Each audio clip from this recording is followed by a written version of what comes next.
Conflict Part 2. Good conflict management begins with good communication. And good communication is a skill that combines using the right words, listening intently, and receiving feedback to ensure we're not misunderstood. And that's just the verbal side of communication. There's the nonverbal communication that includes facial expression, body language, voice intonation, emotional overtones, eye contact. All those are also powerful communicators. So what are elements of good communication? I think those that would promote peace in a leadership team are things like kindness. And I would say kindness versus niceness. I wrote a blog about that. You can look it up and review the difference. Honesty is good communication that promotes peace. The choice to assume goodwill.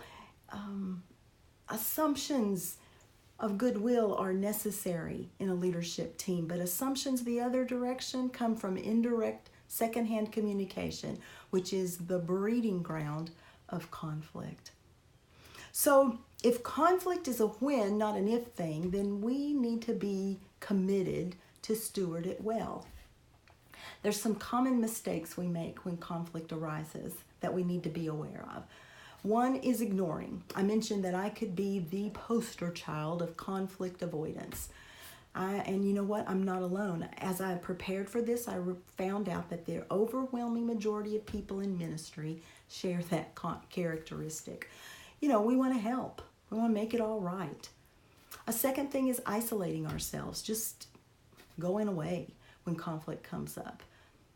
Blaming is something that adds layers of complexity to an already challenging situation. As leaders, another mistake is we can channel our inner autocrat. We can shut down the process of conflict management prematurely with too much authority, which can just drive it into the ground and make the conflict worse. That nipping it in the bud. No, we need to deal with it early, but we don't need to do it prematurely. And then there's failure to train. That's why we're doing this. We realize as a leadership team that we need to understand conflict to know how to address it with biblical principles, because we can't hold people accountable for what they don't know. So what are the benefits of managing conflict well? Well, I think it brings new direction as we solve problems together. I can look back and see how we've done that in PR over and over again. It brings growth in relationships. The closest people I have in my life are people that I've walked through hard things with, and they have been on the other side of that hard thing. It strengthens the bond that we have with one another. It advances our vision. As we work through conflict, we can become stronger and better as a team. I think we've seen that in planting roots as well. There's some personal benefits. I mentioned better, stronger relationships.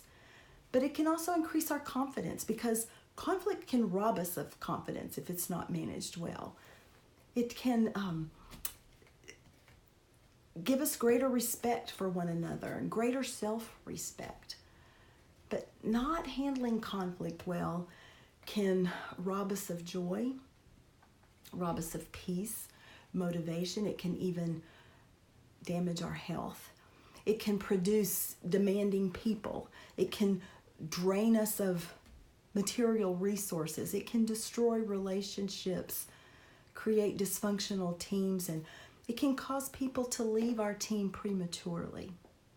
So let me ask you, what have you seen as benefits and blessings of well-managed conflict? Let's talk about it this week. I'd love to see and read what you have to say.